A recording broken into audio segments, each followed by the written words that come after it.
Bonjour à tous, merci de la confiance. Vous savez, la première chaîne YouTube à travers les mondes télé, Chango. Vous en êtes mingi, vous avez Nabino, entretien et allélo, tu es un pour Nabino. Partin n'a pas perdu les élections, il a gagné les élections. Boye bisa bango bati kapeli seki. Congolais asi la muki. La muka asala ka ba réflexion ya bien pona mboka oyo. FCC na la muka ba ebani bien. Manque à confiance ils a déjà.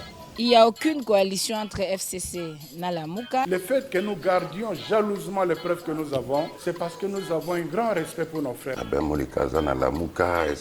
Ensemble, union sacrée. Le blocage au niveau de la CENI a un nom. Il s'appelle Monsieur Félix Tshilombo.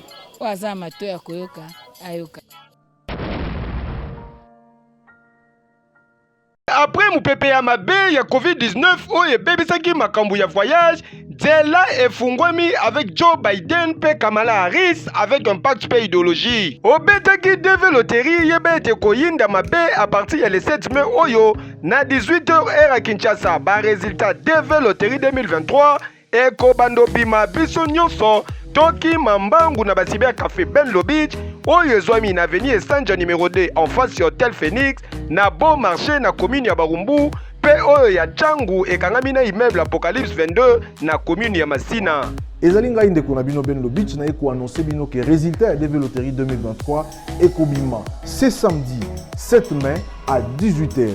Yango si ba cyber café Ben Lobich et fongoli ba porte na bango pona koyamba bino pona kosunga bino pona ko vérifier ba résultat na bino en toute sécurité. Et tozali ko senga na bandeko ba ko gagner ba bureau na biso ezali awa. Ezali koyamba moto nyonso pona kosunga bino na ba conseil, kosunga bino na encadrement po ete bozo ba visa na bino po boko kisa ba rêve na bino américain. Bokaniti esili te pona ba oyo ba ko gagner deve loterie oyo kasi baza na mbongo te pona ba démarche ko voyager pe accueil yebe te nyonso kozala prise en charge na ba cyber café Ben Lobich. E bongo yo mutozalaka na poto France, Belgique, États-Unis d'Amérique otika mwana tope famille na yo na République démocratique du Congo oza na posa bakoma na mboka Oncle Sam veut dire États-Unis d'Amérique occasion yangoyo avec Ben Lobich les spécialistes oyo azali ko travailler na ba avocat américain ya immigration. Penga na ba numéro oyo plus 243 81 81 11 214 001 202 913 89 20. Nde okozwa ba instruction po na mwasi na yo mwana to pe libota na yo mobimba bakende États-Unis d'Amérique. Toyambio lisusu na émission na biso ya liboso to ba masolo ya bloc patriotique. Les uns et les autres, surtout na kati ya Lamuka, ba voix eza ko s'accorder sur adhésion na kati ya bloc patriotique. Comment yo analyser justement différentes voix wana? Bon, premièrement, d'abord merci pour l'opportunité. Tout ça qui n'a eu émission à Souka, j'ai vu il y avait beaucoup de réactions.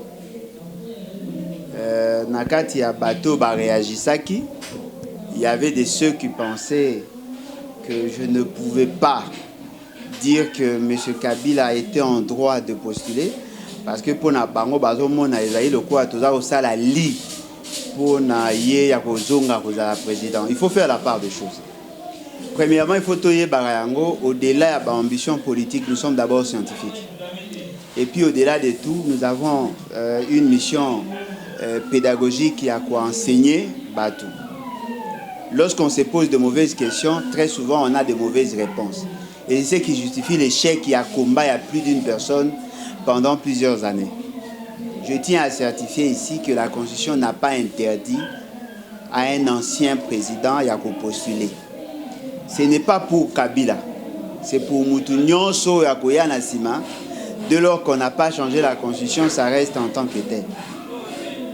La question est lobby, il y a Makambo, il y a Bandeonabiso, il y a la Moukana, Front, il y a la force politique et sociale. Il y a les bossos, il faut tenir baboué.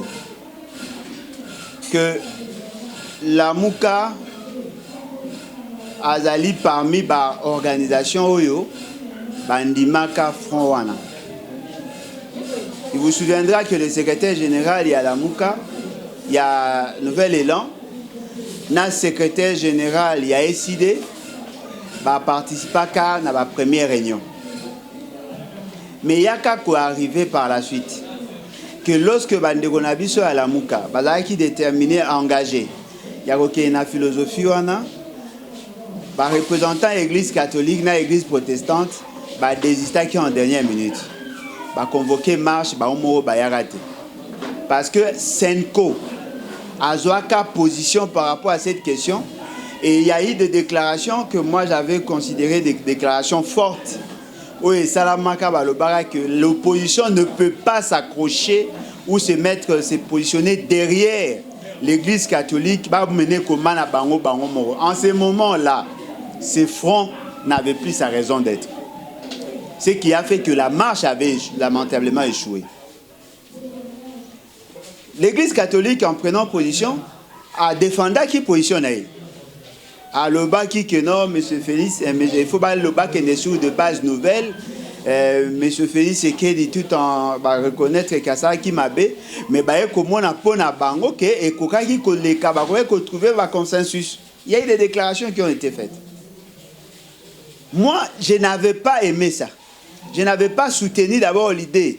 Il y a Kouloutou Martin Fayoulou qui la cadre et à la Mouka, ça là qui preuve.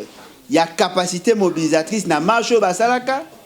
Il y a eu du monde qui s'associe na batu oyo balali na même objectif na bangote. L'église catholique n'est pas une organisation politique. Ce qui est l'église catholique a monique et Kamboya va défendre Azui Atiki. Mais Kouloutou Martin Fayoulou na la Mouka va viser politique. Ce qui veut dire qu'ils n'ont pas la même approche. Même l'objectif, c'est de chercher le consensus. Non, mais le consensus, oui. Mais le consensus, il y a Kouloutou Martin Fayoulou, ils allaient sur pied, ils allaient sur plusieurs matières. Alors que le consensus désiré par l'église catholique, l'église protestante et même le FCC, ils ont démonté. Pour nabato FCC bandimaki la loi portant organisation et fonctionnement à Séni. Kouloutou Martin Fayoulou aboyaki. Bango bandimaki ba votaki am. L'église catholique, l'église protestante FCC aboyaki balobi ke bato bazafna na Séni ba décrocher. Wana là par rapport à la désignation. Mais par rapport à la loi. La Mouka a considéré que la loi devait être débattue en dehors du cadre institutionnel parce que Balaï copé sa crédit dans l'institution. FCC considère que les institutions sont illégitimes, bien que la majorité aille à basculer en violation à certains principes. Ils n'ont pas la même base. Ils n'ont pas la même base de raisonnement, la même base d'analyse, et naturellement, ils vont la même conclusion. Ce qui a fait que tant que Kouloutou Martin Fayoulou, na la Mouka Bakendaki, moi j'avais futigé et les gens ne m'avaient pas compris. Tant que démarche, les gens m'ont donné raison. Qu'est-ce qui a changé? Le fait seulement que l'église catholique, l'église protestante ne se sont pas retrouvés par rapport à la démarche au Menaki, il y a Liboso par rapport à la promesse, tout ça. En ce moment ici, le processus électoral ou le décor et le processus électoral, ils ont déjà planté. Parce que je ne vois pas comment vous changer la donne par rapport à la tentative, il y a fraude électorale. Oh, mais je vais ce qu'il a fait montre. À partir, il y a loi portant loi électorale. La loi sur la loi électorale. Parce que la loi électorale, en réalité, et qu'on s'exécutait à deux niveaux. Niveau à cour constitutionnelle et niveau à CENI.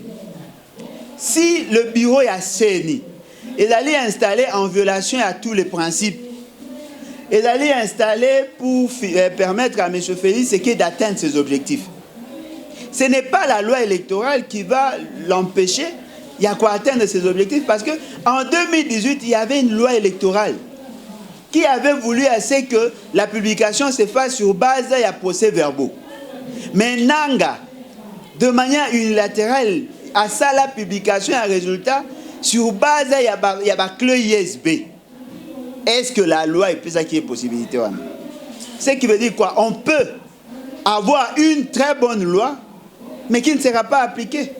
Donc c'est ça en fait le problème. Moi je considère, bien que la Mouka et les cadres politiques, ils ne sont pas condamnés à avoir la même vision sur tout, mais ils doivent avoir ne fût-ce que la même approche surtout. Sinon, tu es dans la place, tu es à cause de l'ensemble. Voilà. Mais on sent qu'ils sont de plus en plus divisés. Il faut passer ces derniers temps. Bon, division et à la Mouka, d'abord, il faut comprendre qu'au-delà d'être un état d'esprit, la Mouka, c'est une organisation politique. Et dans toute organisation politique, ce qui importe, c'est la constitution d'Ayango. La Mouka est constituée aujourd'hui n'a deux personnalités. Deux personnalités. Muzitu, Fayulu. Soki, président Muzitu, président Fayulu, Baoyo Kanate, et que ba a capacité à transcender ba ego na bangote pour se mettre ensemble. La Mouka n'a plus sa raison d'être. Parce que la Mouka ne peut pas être une organisation constituée d'un seul élément, d'un seul individu. Il y a Muzitu, il y a Fayulu. Bangomi balé bakoyi aux en divergence. Mais quels sont les faits sur terrain où il faut démontrer que Baoyo Kanate? Peut-être que dans l'idée des militants, ce sont les militants, peut-être qu'ils n'ont pas un problème. Mais ceux qui sont les militants ont un problème. C'est justement parce que il faut gérer les militants et les militants dans leur déclaration, ils ont l'impression comme s'il y a des problèmes. Et à leur niveau, ils ont un problème, mais ils manifestent en public. Mais ceux qui sont ensemble, la Mouka n'a plus sa raison d'être. Ce qui veut dire qu'il faut créer une plateforme. Alors, qui va accepter qu'il n'est pas bateau capable de transcender? Automatiquement, comment qui pendant des années, on a un risque de soutenir et de s'effondrer. Ce qui veut dire que le bateau va risquer dans la raison. Donc, Félix, c'est qu'il aura plus de chances. Entre autres, propos et adhésion à un bloc patriotique. Pour un nouvel élan, il faut dire que la force politique et sociale, par exemple, le FCC, ils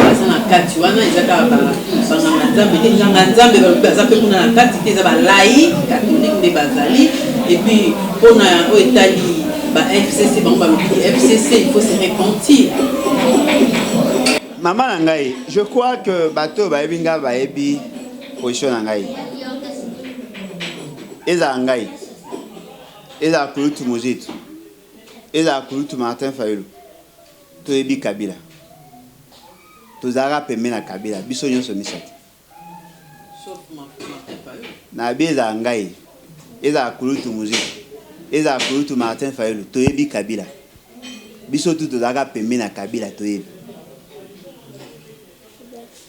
Kabila est un empire. Kabila, c'est tout un réseau. C'est vrai que Kabila a fait ça une bonne impression dans la classe politique qui a respecté ma parole donnée. C'est-à-dire que quand il est en alliance avec des gens, il fournit beaucoup d'efforts pour les respecter. Mais Kabila, on ne peut pas être à côté de Kabila et prétendre servir la nation. Kabila a acquis ça déjà, preuve nyonso que Kabila ne pouvait pas servir le peuple. Il se servait du peuple pour avoir tout ce qu'il a pu amasser pendant des années. Toza sous na droit ko luka oza peme na Kabila te. Biso misato wana na oloba. En 2006, Kulutu Martin Fayulu était élu comme un indépendant. Mais il a été approché par le pouvoir de l'époque. Azalaka membre, il y a grande majorité présidentielle.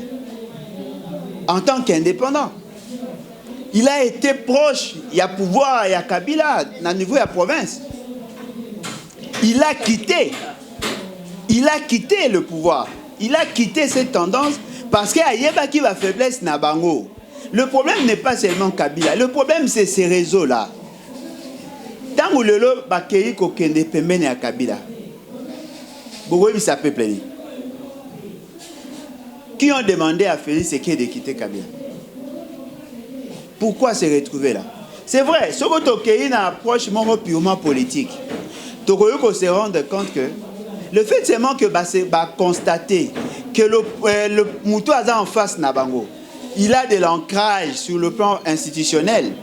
bakoki kozwaye esika wana te lokola badepute bazali baautomate, ce sont de mercenaires basomba batekaka milimo na bango au plus au front et que ya za ko gérer banque centrale. C'est comme ça que va développer réflexe, il y a que ça là, c'est que va créer bloc pour que va faire face. Et ça ma politiquement ça la manon. Ba tu ko sangana pour que va combattre un ennemi commun.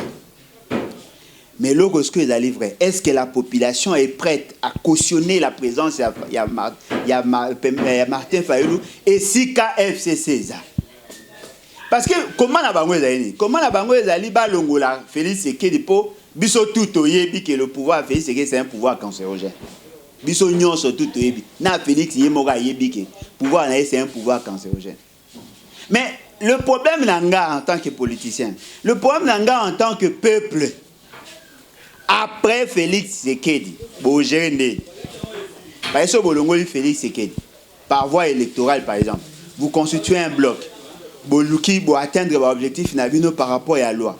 Ce qui de manière séparée, bokei na ba élection après na suka lokwa boya da na ba souci à cause d'une alliance. Tant on va resala ni na ba onene ngana loba. Tant on va resala na ba ici après maintenant ils vont penser à la gouvernance.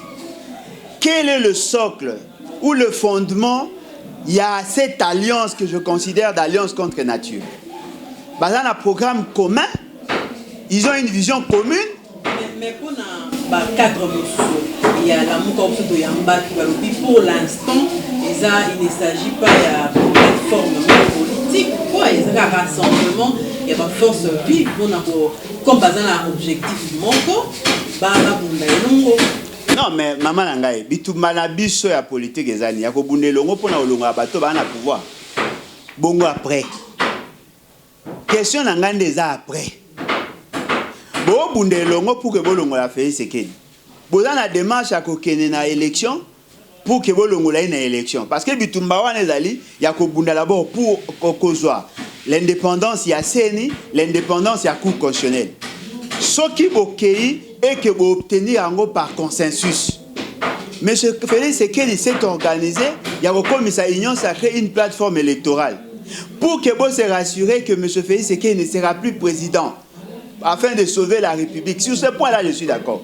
Et afin de sauver la République, pour que vous allez rassurer que vous atteindre l'objectif, il faut faire quoi? Il faut se rassurer que Bilonde Bogola a pouvoir après élection. C'est ça la gouvernance. C'est là, c'est fait sur base, il y a un programme de gouvernance. Ce qui va créer une élection est que Félix Sekedi a zuité. Nakati Yabango, Martin Fayulu a zuité. Dans la majorité parlementaire, il va constituer une majorité parlementaire par coalition. Ce qui veut dire qu'il n'aura que comme partenaire ceux qui l'ont aidé à faire partie de M. Félix Sekedi. Il va travailler avec le même personne. Problème d'Angers Aliboy. Population a sala qui confiance dans Kouloutou Martin Fayulu, dans la Mouka, à Pessi Bango, et majorité parlementaire et la présidence de la République. M. Félix Sekedi, dans ses faiblesses, ne pouvait pas imaginer que Kabila aurait décidé de manière unilatérale à passer le pouvoir. Ce n'est pas M. Félix Sekedi qui est allé vers Kabila. C'est Kabila qui est venu vers M. Félix Sekedi. Il a proposé comme président Nanko. C'est ce Kabila-là qui a trahi le droit du peuple à Kopona Mokonzi. C'est ce Kabila-là qui a désorienté la volonté du peuple, et ça qui faillit le pouvoir. Et Kabila a changé, maman. Kabila a changé. C'est ce Kabila-là où a Matisse besoin de tension. C'est Kabila. Félix Sekedi a bénéficié de la forfaiture électorale. Mais la personne qui a boutiqué la forfaiture électorale, c'est Kabila. Ah, et ça, Martin Fayulu, que je suis désolé, n'a désorienté la volonté du peuple. Kabila ne s'est pas repenti. Ceux qui disent ça ont raison. Il n'a pas fait son mea culpa. Mais même si elle a bien voté, mais le fait d'aller aux côtés à Bakary. Pour Nanini, il faut que la Nara ou Yalingi. Kabila n'est pas un dieu. Donc pour Nayo, la Mouka est un bon non, mais maman Nangaï, la Mouka n'a pas d'atout. Sur le plan institutionnel, la Mouka ne représente pas grand-chose. La Mouka n'est pas représenter 1% au niveau de l'Assemblée nationale. 1%. Félix Sekedi ti omona ki na sara ba makelele wana aza ko représenter 5%, tout va pratiquement 5% ou 7%. Kabila qui représentait plus de 80%, de 60%, Kabila wana a tout perdre ba plume par des arrangements à partir de Mbongo. Ne ba ko bote la majorité. C'est Kabila qui a désorienté la volonté du peuple. Félix Sekedi azali bénéficier à la forfaiture électorale parce que lui il a trahi la conscience, il y a un groupe Nabango, on va dire que Kabila. C'est Kabila là, ne s'est pas repenti. Ils ont raison, maman. Kabila a commis un péché en créant un monstre que lui. Pour la meilleure façon de Rolimbisaye, pour la ligne, il faut Rolimbisaye. Pour la ligne, il faut Rolimbisaye Kabila. Pourquoi ne pas le laisser mourir de sa propre mort? Laisser Kabila mourir, c'est simple. Il mourait déjà politiquement. Laissez-le mourir. Monsieur Kouloutou Martin Fayoulou a démontré qu'il n'a face à monde, qu'il a une capacité mobilisatrice. La Mouka et ses partenaires va mobiliser, va tourner ça Kinshasa. Si à niveau l'église il y a première rue limitée, va faire une population habit, Tolivito qui est une assemblée nationale. Le peuple était derrière Martin Fayoulou. Alors, si vous Martin Fayoulou, car Yomoro, vous êtes abonné pour la vérité des urnes. Yomoro Longwe, ok, sur Okuta Yasuna Kabila. Tu comprends qu'il y a Liboso parce qu'ils étaient des convives, Benga qui bango, invité qui bango nyoso. Sango a bengi bino boyate. Les losko boke poigne. Les lopi bazaka na boka basango. Mais basango autour le bas que basango ba boyaki déjà loko bango ba na simate et là ba laïki na bango. Mais tant que balaïki on ba senga qui convocation et manifestation, basango ba prena qui position ba boyi balaïki ba kende. Et là on est changé. Boso ba bengi ba a Senko et pas Félix Sekedi. Après si bango eloko moi eloko ndenge message na Congo. Ba ko désister. Kouloutou Martin Fayoulou va s'accrocher sur quoi? Pourquoi ne pas capitaliser? Parce que jusque-là, la population a retiré nous totalement confiance à ce qui n'avait pas Martin Fayoulou. Donc, pour nous, bateau penser que bloc patriotique, on a étouffé la mouka. Et qu'on étouffé, étouffa la mouka. Étouffa la mouka. Après, on a la mouka, ça est sur actionné à grande envergure. Depuis à Kota, Front Wana, à ça déjà actionné à grande envergure. Pour me dire qu'on a invité le virus. On a invité Batou. Est-ce que Batou n'a pas marché pendant le coronavirus? Même activité, ça m'a marqué dans la période de coronavirus. Au moins, le logo dit, ça marche, mon qu'on a oublié les bêtas. Il y a une forte mobilisation. La gloire est zonga et pas Chada et pas Kabila. Bon, et Marate et Bissotou, le lot, tout comme un peu réticent. Le quoi, Bissotou, pesé. Tant que tu as épaissé, on va imaginer. Mais bata la bango va remarquer que la population s'éloigne de plus en plus. Nagolo bani. Kabila agogoza le quoi maladie virus maladie ça ko déranger bino. Yo moko ozui idée. Ya ko pèse antibiotique. Pour que le virus soit détruit, il crée maladie, ben microbe crée maladie et koufa. Mais yo mo aujourd'hui qui s'y a neutraliser microbe, il a neutraliser antibiotique, ou faire perdre la molécule, sa substance, sa capacité curative. Yo moko ça l'erreur. Personnellement, je n'ai jamais aimé cette approche-là. Moi, je pense que Kouloutou Martin Fayoulou, ou la Mouka de manière générale, et Bonga qui a ça l'effort à consolider base. Négasa qui va tourner à consolider base. À ça l'appel, n'a pas force acquise au changement. Toutes les organisations, que ce soit la diaspora, que ce soit au niveau national, Oyo Bazan a posé un changement, sauf Félix Sekedi na Kabila. Mais le monde a toujours été discriminatoire. Maman, est-ce que tout va en opposition? Papa Mobagi Azaoula? Maman Kassavou Azaoula? Albert Mole Gaza? Kikumbi, Kikumbi, tout Baza. Ils ne sont pas importants. Bisotoza. Ce qui Kouloutou Martin Fayulu, le quoi à na aura. Ce qui a dit, ok, j'ai créé un bloc patriotique. Nenga sala qui appelle. Batu nyonso balaina idée à changement. Boya. Même la diaspora, oh balingara et mingite bainga baya. En ce moment-là, on allait maintenant pondre un programme d'action. Oh, et qu'on peut mettre biso coordonner l'action pour que toi atteindre l'objectif. En ce moment-là, il allait avoir une forte adhésion. Il allait isoler Kabila. Parce que le plus grand obstacle à Fayulu, ce n'est pas Félix Tshisekedi, c'est Kabila. Félix Tshisekedi a une base sociologique.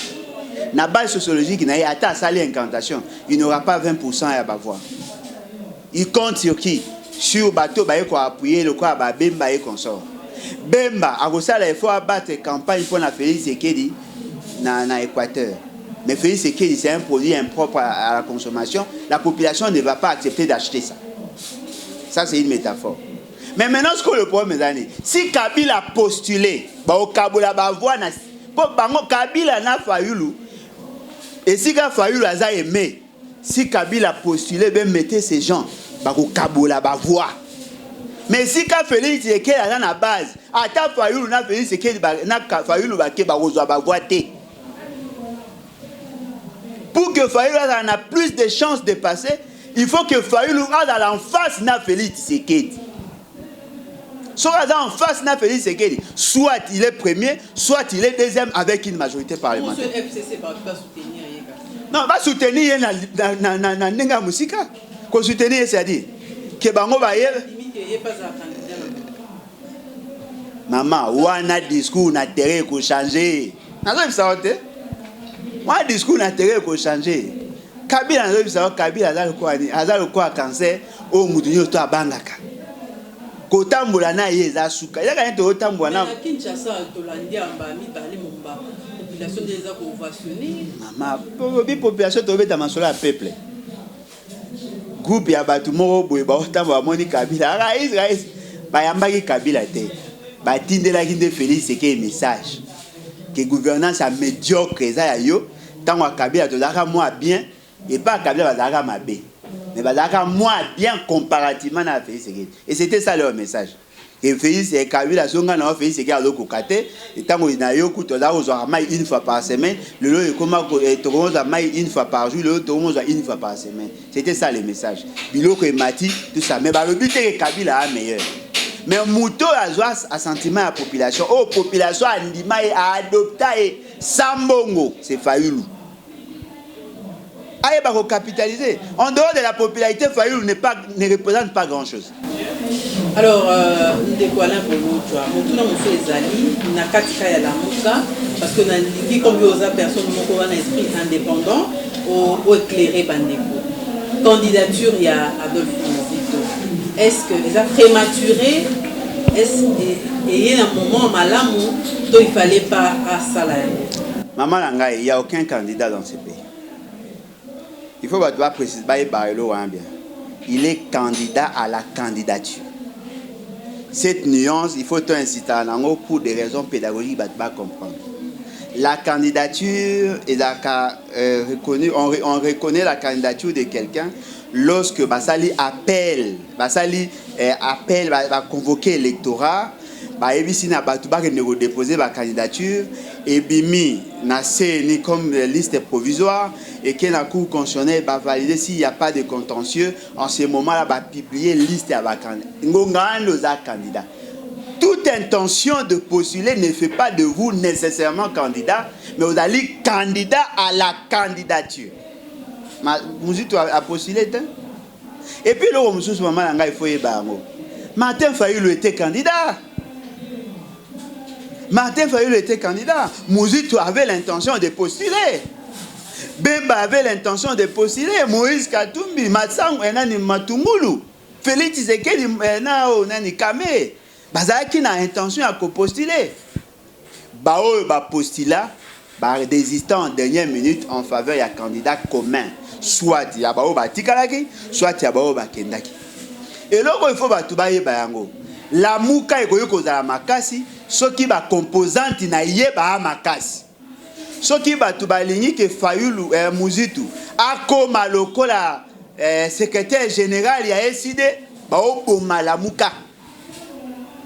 Dans une organisation politique, on ne peut pas avoir que quelqu'un qui a l'ancrage surtout, qui représente les... Non, non. Même Dieu, Jésus-Christ, il a départementalisé son organisation.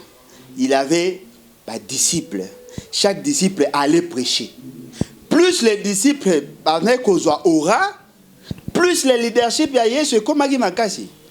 c'est ça en fait la réalité. Vous ne pouvez pas faire de Mouzitou qui est déjà un leader, qui n'est pas venu adhérer à la partie à Fayoulou. Azala qui est leader avant de créer la Mouka.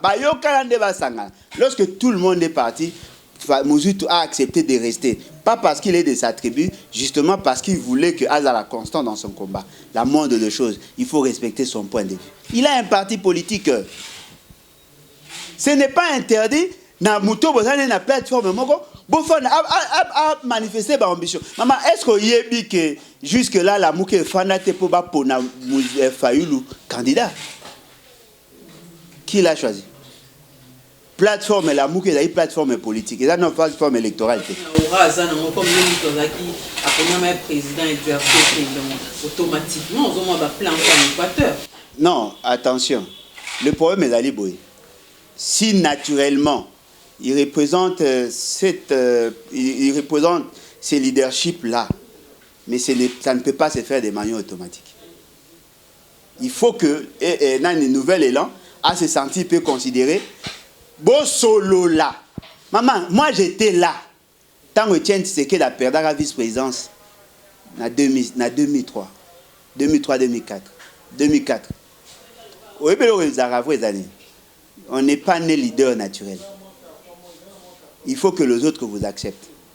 Touti San City, olenga ko bazana ba ambition, ba mendo o malanga to zaki na bango, ba Frank Diongo bengi bazaki ba leader mineur, to zaki na bango, ba papa Zaidi Ngoma biso tout na cadre ya opposition non armée. Ba obenga Etienne Tshisekedi ba fana po ba sur la partage à pouvoir, Etienne Tshisekedi habite yenda za leader parce que la fille aînée ya opposition. Azwa te. Ba créa Zaidi Ngoma. C'est ça, c'est-à-dire que Kouloutou Martin Fayoulou a des atouts. Mais ce n'est pas un tout. Ce sont des atouts, ce n'est pas un tout. Ce n'est pas le fait que vous avez été candidat en 2018, automatiquement ça fait de vous candidat à vie. Même si il y a un Kawana, il faut que faire d'abord solo là. Ok, Master Nengezawana, et moi le coin qui n'a chance, il y a cause moi ancrage et tout ça, et tout continuer na Ilan, ah ok. Mouninga se sentit considéré boké. Ce qui est beaucoup bien d'ailleurs quoi moi na classe yaka kota a rolingate. Vous me kana imaginer Muzito alongwa. Failo otika imo. Ba bi ata Muzito alongwa. Ah mais et ça. Parce que Failo a déjà na ancrage mon classe. Ah bon? Et vous pensez que ancrage on est allé fuger ça la bamba on a mis ça en ciment? Vous pensez que ceux qui battent qui battent tout bazara mais non ba longwe aux amutu malam. Boyoka lisese ba mise ba lobate que vaut mieux bala moto a koufela moi si que moto a divorcé. Yo divorcé 3 fois, 4 fois, 5 fois. On pense mal ba kopesa ka torna basi. Ça ce sont des réflexes ya ba amateur. Je vous dis la politique il faut entretenir les relations. Vaut mieux au gagner un ennemi qu'au perdre un ami. Parce que chaque fois on perd un ami, on crée un ennemi. Et ça m'a bé makasi muto azaka ami na comme ennemi na parce qu'il te connaît. Il te connaît. Bah au gagner nini soki ba mikitisi. Moi je ne vois pas Kouloutou Fayoulou avant koyebisa Kouloutou Muzitu ko ça la beauté parce que nga za leader. Ko ça la beauté mais si bango mutu ba ebi ki Muzitu azaka représenter rien. Pourquoi avoir fait de lui coordonnateur? Ba cheka na liste mo na ba prof kitoko. Ba sangisa ka prof kitoko point CP que ba fayi na mulongo et comme ça. Non. Eza ba militant. Je doute fort que Kouloutou Muzitu Fayoulou le connaissant, il peut aller dans ce sens-là. C'est suicidaire. Donc na musikate. Kouloutou Muzitu soka longwe. Ba o ba tikali ba gérer ndé. Ba parti o ba ya kokuta bango ba sala de ala muka. Kouloutou lisanga bonganga. na bao mususu baya kawana na mona ba ba pe na ba parti na ba ba se sentir ndeni boyibo komisa la muke koma ici de mais erreur botika mutu na mutu aluka kokoma makasi sommation ya makasi na bango ndeko sa makasi ya plateforme Félix Sekei n'empêche pas à FDCA aluka kokoma makasi plus ba kokoma fort plus lui devient fort c'est comme ça yo ingyo zaka yo moko capitaine yo moko obetaka bien ba passe obo kopesa balinga ba tia biyo boy mais ba ezaka à 2 mètres à la poitrine non Fayoulou n'est pas un maître. Fayoulou, c'est le candidat commun. Il n'est pas un maître. C'est un partenaire politique. Supposons alors, ceux qui moutou moussous pas là qui m'acassent. Beaucoup dit dans la carte opinion, comme il avait échoué. Bon, maman, moi on a pas que président moi qui président à parti a postulé Mbalbosa ajoute la biotika on a mupandi bazu moussous bache. Macron a bimandé. Macron a leader, a leader, mais Lolo a commis à Sali. Là où peut-être François Hollande ne pouvait pas réussir. François Hollande comprenait qu'il aussi batté. À Pessipas dans Macron. Macron a commis président. A aussi su qu'on gagnait le sous pour la deuxième fois. Est-ce qu'avant, comment François Hollande a bandé qu'on gagne ça, que Macron a comme président, là, il a réussi, là où il a échoué. Et comme candidat d'État. Ok, cette fois-ci, par exemple, Prince Peng. Au regard, il y a donne, vivre dans l'accoutumance. La politique, c'est un problème de stratégie. Mais dans le barango, il y a un conseil. Politique est araboité. Même si tu es fort, attends ceux qui ont 49,99%. Ceux qui ont 1% n'anga. Avec considération parce que la a peut échouer. Je vous dis parce que j'ai l'expérience. Pour tout matin, Fayoulou a yebi que dans l'expérience de l'Owan. Mais quand on imagine, tout ça a union pour la nation. Pour tout Fayoulou Azalaka, avant l'Ongwa Kende, n'a qu'un à pouvoir. En 2006, on avait 22 députés, il y a MLC. On avait 3 ou 4 députés, il y a Abako. Félix Bemba Baibisi non le quoi yoza na 22 députés yoza titulaire na Kinshasa toza Abako bazo vice-gouverneur na Congo central le quoi mboka na bango yo bis bango bazo titulaire Bemba bazo vice-gouverneur na Kasai asala même pour que bato tout bazo représenter na cadre union pour la nation Bemba habité toyoka na gato sangana pour la présidence mutna mutaka na marque na ye na ko côté parce que j'ai la majorité donc je reste. Abako a bien en bon. C'est comme ça, à retirer le nombre. Bemba a 22 voix. 22 voix. Alors que Tozaki n'a pas indépendant. Tozaki, Martin Fayot a indépendant, député provincial. Tozaki n'a pas tué Abako. N'a pas Jolino, peu Bazalaka. Bien qu'Azara peine confirmer net, mais Azara parmi Bazon. Tango baye ko mona ke bino bo saboter bango ba bia bokoka po bemba kanisa ndeni so iba kena premier tour a parmi les deux premiers na deuxième tour a plus de chances parce qu'il a 22 il a semblé oublier qu'il y avait 4 députés cooptés et ba chef coutumier parce que les élus ba 44 avec 4 cooptés il a calculé déjà il a la moitié na yebo sutuka ba tu nyoso ba longwa ba sala bloc ande Kimbuta qui n'avait même pas 6 députés. Batu nyonso basala bloc. Basala bloc te po baina bemba ada bombole. Basala bloc po ba savez que en politique il faut savoir céder. Il faut savoir céder. Nani bakena bazwa ba député na bango ba ko loger bango na hôtel. Ba isoler bango po ba kutana bango te. Jour élection ada bombole André Kimbuta a 26 voix sur 48. C'est ça la politique. Et la mathématique tu ba non. Et vous arrivez que le lot va dire ok Alain Boloja mouton en avant en poupe yo bité moi je suis historique bon mais on imaginer ba tout bien ah yo là historique ok ba tout ba sanga ba kesi ma Félix Sekei Osani.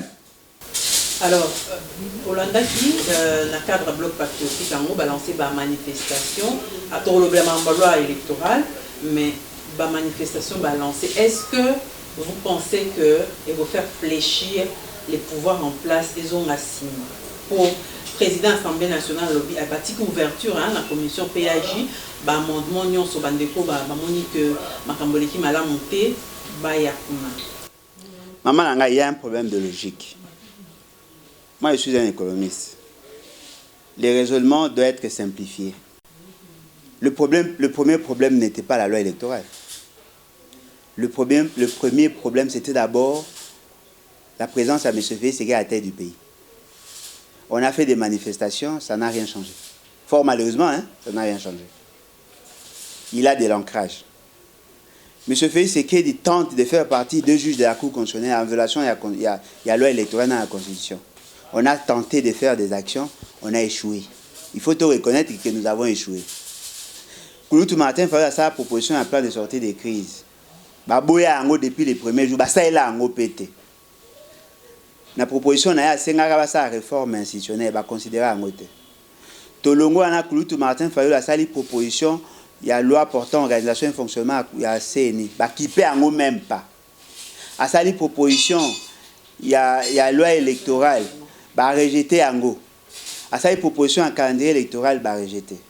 Ceux qui l'ont boté pression, Denis Kadi Mazan à pouvoir, il y a deux possibilités. Soit Félix Ségué accepte de chambarder le tout, c'est-à-dire que Denis Kadi Maé, toute sa bande va démissionner. La démission est volontaire. Beaucoup forcer, on va démissionner, ou bien on a scène. Ceux qui va démissionner, ça va beaucoup atteindre l'objectif nul. Ceux qui Félix Ségué a dit, ok, je suis prêt. Il y a qu'à revoir la loi électorale. Pour réviser la loi électorale, mais garde ses membres dans la Cour constitutionnelle. Vous changez quoi? Supposons alors M. Félix Ségué dit, ok, nous tout au lobby, je suis d'accord, mais on va commencer les réformes en 2024 ou 2025. Vous faites quoi? Ce qui veut dire que nous nous posons de mauvaises questions. Maman, Bokita, Bomata, Moutouana clé. Il y a solution, il y a problème autour de Nango, il n'y a que le peuple. Il n'y a que le peuple. Bon, oui, ça peuple quand on a élection, le peuple a la kanda où il y a yépi. Bon, oui, exploiter un mot. Ce qui va être au Carabis au Canada. L'élection d'illégitimité, les mouvements Makambo, ce qui va être moto, va être bonité des populations, après ça, la volonté de la population à prendre. Oui, naturellement. La légitimité est la déjà qu'on garantit dans une certaine mesure la symbiose, l'osmose qu'il y a entre le peuple et les dirigeants. Le peuple peut accompagner. Mais attention, un homme élu n'est pas nécessairement un homme compétent. C'est la compétence qui fera de vous de bons gestionnaires. Pour que vous avez un compétent élu, pour échouer. Tout le monde a gouverné, élu. Il a échoué parce qu'il n'a pas les atouts. Ça, ce sont des éléments qu'il faut en tenir compte. Et là, on peut la livrer. La qualité à l'élection et la qualité à la gouvernance. Ce qui est élection, ça va malam. Mais dans la gouvernance, il y a d'autres impondérables que l'élection et qu'on mette en évidence. Il faut ce que nous voulons. Ce que moi je veux, moi, Alain Bolodjoa, c'est de voir que les jeunes, comme on a la capacité de créer des emplois ou d'en trouver. C'est que moi je veux que la population a la capacité à avoir accès à maille, à courant, à soins de santé, à infrastructures sur des bases. C'est que moi je veux voir que le route est dans la relier. C'est que moi je veux que l'armée Nabiso est dans la requinquer, capable de sécuriser nos frontières. C'est que moi je veux, c'est de mettre en place un mécanisme de sécurisation de la population pour réduire le nombre de morts d'une guerre. C'est que moi je veux que notre pays est une grande nation au cœur de l'Afrique et que tout le monde a montré que nous sommes une très grande nation. Ce n'est pas les élections qui vont résoudre ces problèmes-là. On peut remplacer Félix Ségué par un autre pantin. C'est possible. Maman, vous imaginez, on peut aller aux élections, mais l'occupation continue. L'infiltration continue. Et la solution maintenant? Les peuples, maman, population, ce qui a monique et message, mais la cocaïne a ambition, n'a été à Koyate. Ça fait 2 ans. À Koyate, ceux qui peuvent me dire que je suis Pour que ces problèmes soient résolus, il n'y a que le peuple.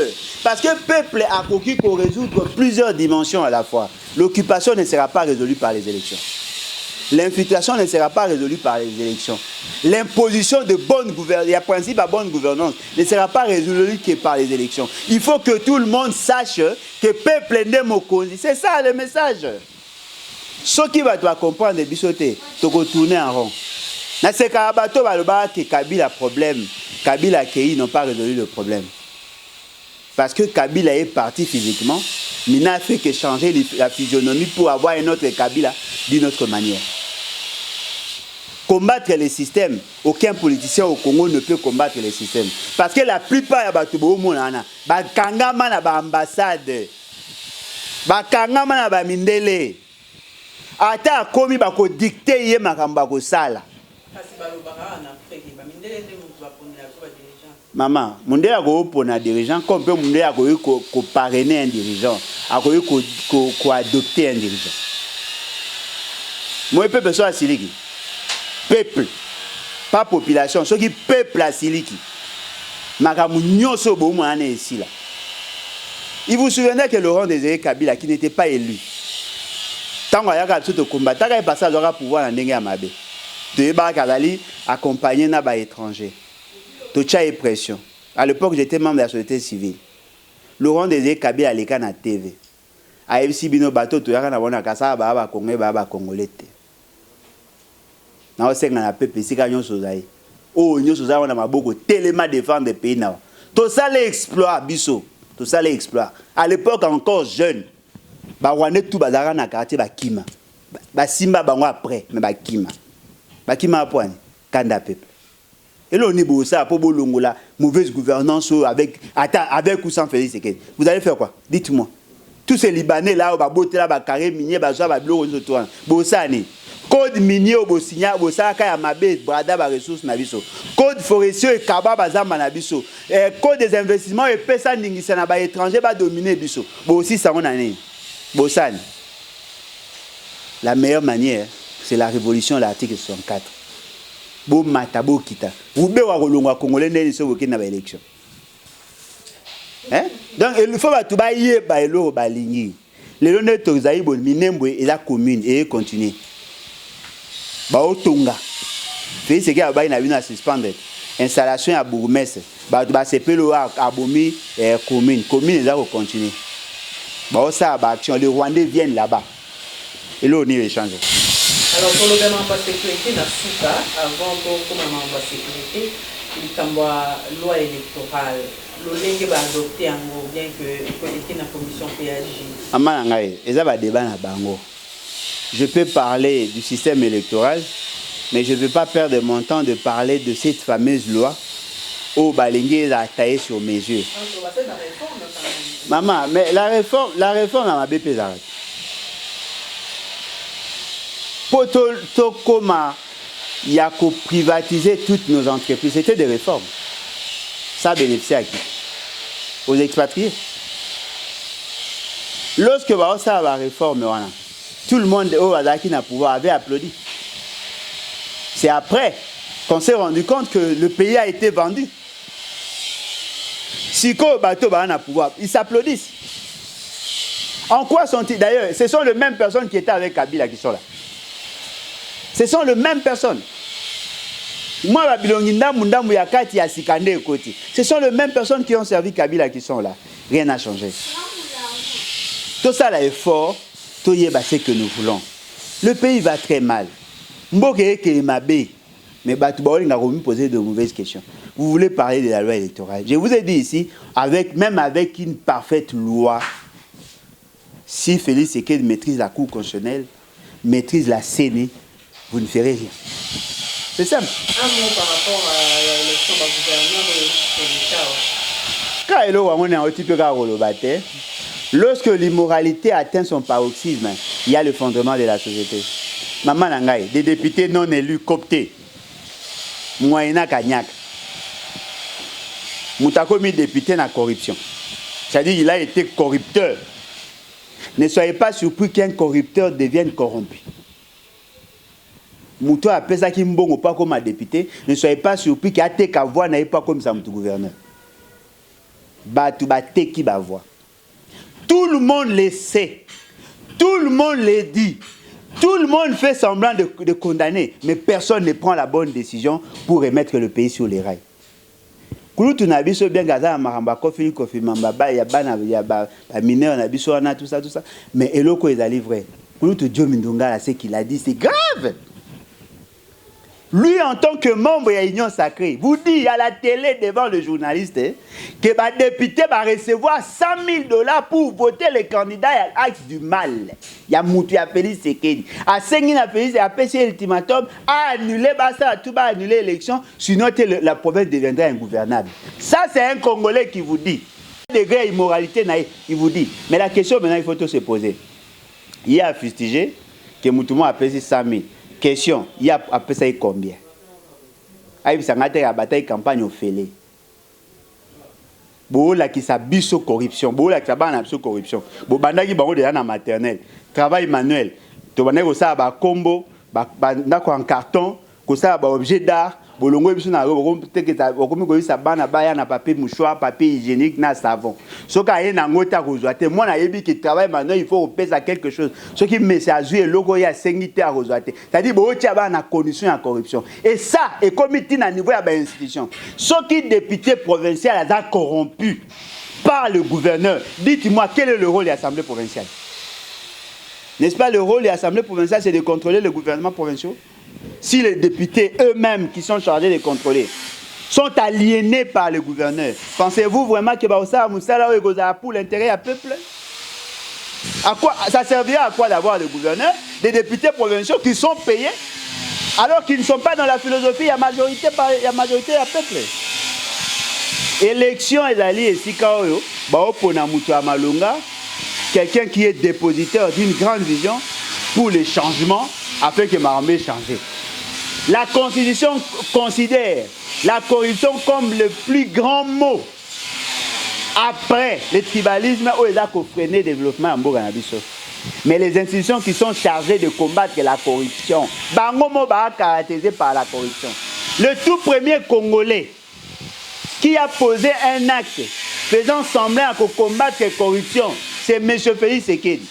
Le tout premier Congolais à salir semblant de combattre la corruption, c'est M. Félix Sekedi. Ce qui est surprenant, ceux qui étaient corrompus sont les députés de son propre parti. Ce qui est très grave, il suspend l'installation du Sénat, en même temps il laisse ces mêmes députés aller voter encore le même gouverneur. Dites-moi, ça c'est quel pays? Alors, pour ceux qui savent, Sony. Olanda qui lobby na Djoubou, une cinquantaine de personnes ont disparu pendant qu'ils ont des états de siège, pendant qu'on a des états de siège de Paris. Banderomi na osenga levé, il y a état de siège wanati lelo, vraiment qui va produire le fait. Maman Nangaï, au Betty Maramba cinquantaine, je vous informe, c'était plus que ça. On est là qui nombre ya bateau monaki bango tant ba sala bazo ko dénombrer nombre ya bateau dénombrer bateau ba kufadi. Il y a eu d'autres corps ba retrouver bango na mabilanga ba kufi plus que ça. Ça c'est entre le 6 et le 7 non? Lelo neto lo babo na tongo ya lelo. Aujourd'hui à partir à 4 heures ba kuti plus de 5 personnes ba bomi bango lelo. Kaka na même territoire, mais na place là surprenant na camp de concentration, il y a ba déplacé. Ba otu ko ma batu lelo. Ba benga lelo à partir à 5 heures heure de Kinshasa. Pour me dire que voilà, Ndekwalin, ba otu ko boma batu lelo, nenge toza to linga to zalon moye kota, moye ebima poto tala et sika mususo ba mususo baza. Ba contacter déjà 5 personnes ba qui sur place ba kufi. Na cas de concentration et si ba bombi bateau ba qui déplacé to le baka à 67 ba kufaki on avait futigé mais on n'a pas renforcé le contrôle. L'état de siège n'est pas une mauvaise chose en soi, c'est une option constitutionnellement reconnue, mais les opérations qui font de l'état de siège et salamité, il n'y a pas un plan opérationnel cohérent, il y a un plan de décaissement, il y a un problème d'effectif en personnel. Maman nanga ceux qui baché 10 000 soldats na Djougou. Batu ba okufa ndeni. 10 000, so ba djeka 10 000 soldats na Djougou. To be oche 5 000 soldats, 5 000 policiers na Djougou. Djougou est un territoire monene. Ils ont vraiment monene. Mais ici quand la concentration de la population est monene été. Djougou est là monene kolega Kinshasa, mais ça moukié en termes de concentration de la population. Les policiers baza mouké, les militaires baza mouké.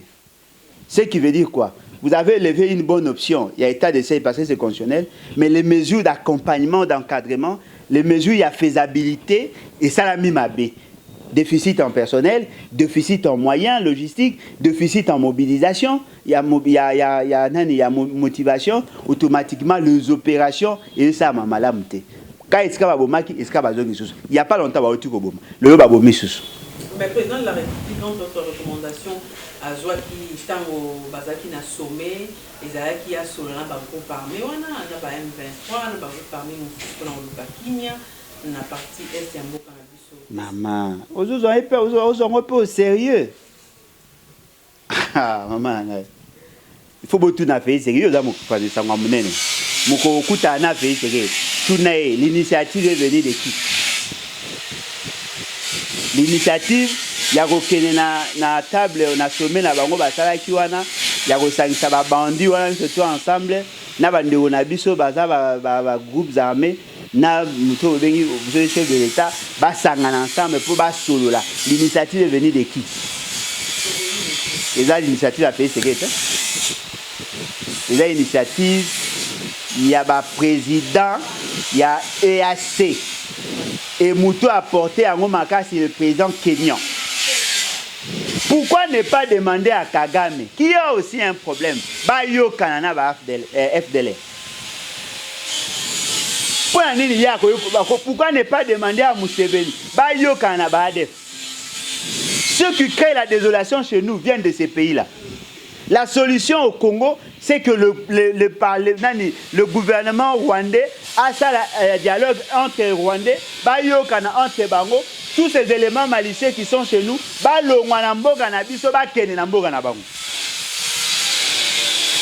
Monsieur Félix, les gars sont armés. Monsieur Félix, c'est qu'il a renforcé l'armée. L'armée Gozang a bon. Le fournisseur est armé, il a un pays. Bah, tu vas fournir des armes, des équipements, un pays. Dites-moi,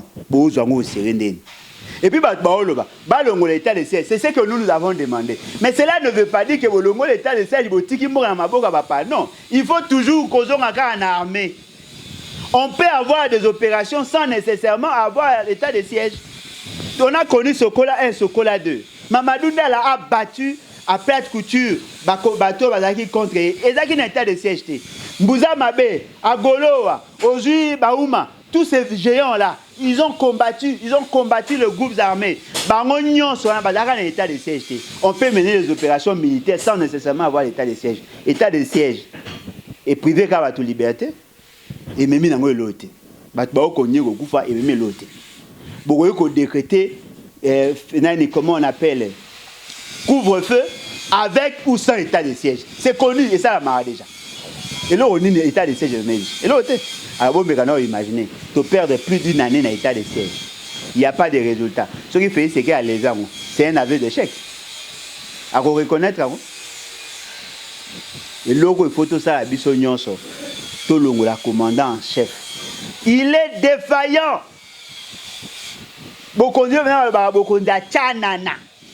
Il est défaillant. Il faut donc le bateau, élément malicieux. Tu mettre le pays dans l'orbite. Maman n'a pas photo ya lelo. Babomi bana mike. Moi na 3 ans, moi na 5 ans. Babomi bango na machette ba papi bango. Balali si bibembebo ya lelo. Babomi bana mike. Yebsanga toza na fierté ndenge nini. Baoboma bana baninga. Toza na sengo ndenge nini baoboma bana baninga. Bofani pe oza. Félix Sekanga Félix Sekanga yango ya bino azapple. Il est à l'étrange. Maman, ata yomo, ata degré insouciance ango. Ata degré insouciance ango. Moi j'ai vu un parent. On a tout parenté.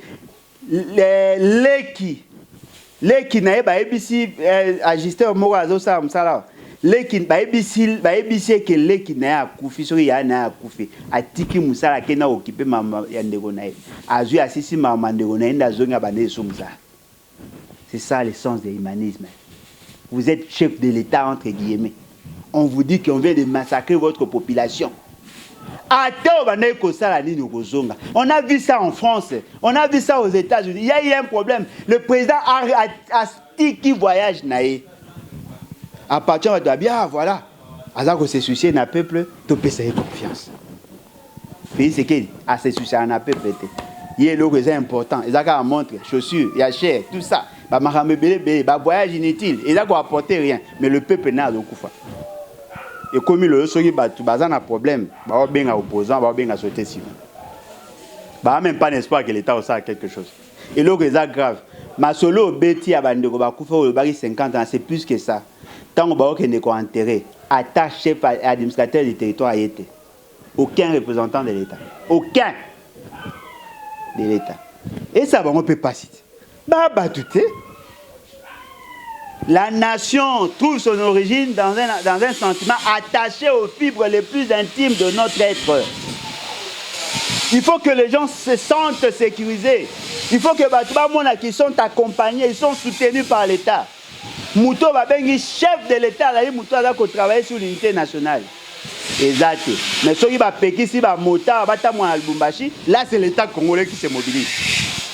On envoie le Premier ministre, on envoie le président de la République pour aller voir. Quand on va péquer si va mota, va à Lubumbashi. Là les gens se déplacent. Là ces gens se déplacent. Là les gens se déplacent. Pour péquer si va kumba moto dans le Lubumbashi va se déplacer. Mais lorsqu'on tue des gens là-bas, personne ne réagit.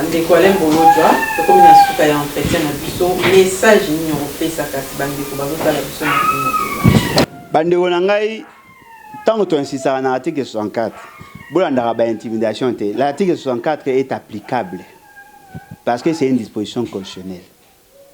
La Constitution est ce qui mutazu beaucoup ndenge ya mabe. Azako ça il en violation à la Constitution, le peuple a côté les médailles a tinde biska bikauka. C'est la Constitution. Ce qui te mettre l'accent sur l'article 64 était de retourner en rond. Oh, ce que vous avez dit, c'est que faux. Ce que vous avez dit, parce que c'est constitutionnel. Ça la réunion quelque part, sur une réunion africaine, oh, garçon, on a l'article 64. Et il faut pas kangae. Luki, bengi, ceux qui juristes morts, ceux qui Willy, batanga comme ceux qui a Willy, ceux qui n'a bossé comme Bafanda basoé babité beaucoup quand a été passé dans disposition mais deuxième alinéa oui mais le fait c'est magasin que le ma première alinéa il est dans la constitution même deuxième alinéa boy bango fait c'est qu'il n'est pas concerné Mouto bako attaquer il était là Mouto a eu pouvoir dans ndenge ya so beaucoup de fait c'est que c'est en violation de la loi électorale qui dit loi électorale dit constitution a eu beaucoup na mabe a c'est la mabe totel les peuple congolais. Bon, de la tête au matin, oui, Tolingi et Bissonyon sont oui, Adam Mouto Baponagi, oui. Mais notre vie ne dépendra pas que de lui. Nous devons faire des choix. Choix au Togosa, négocier que l'objet est la meilleure. Tout est le matin. Bon, c'est là beaucoup de combien pour te y baguetter en danger. Moko na olo banabino mikolonyoso. Et d'ailleurs, le cola, un enfant envoûté à qui on donne un couteau.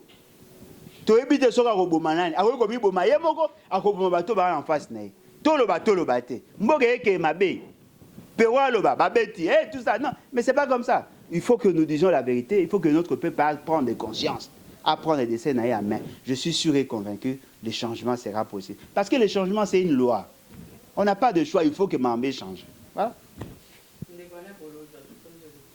C'est moi qui vous remercie. Boya ko adhérer massivement à les battre, levons-nous et bâtissons. Et la partie à venir, tout ce qui va se distraire, le jour où Togoya est bien. Plus 243, 81, 250, 28, 51, 81, 250, 28, 51. En tout cas, merci beaucoup. Merci surtout pour notre soutien à Moni Mikolo, qui paie bien. Merci.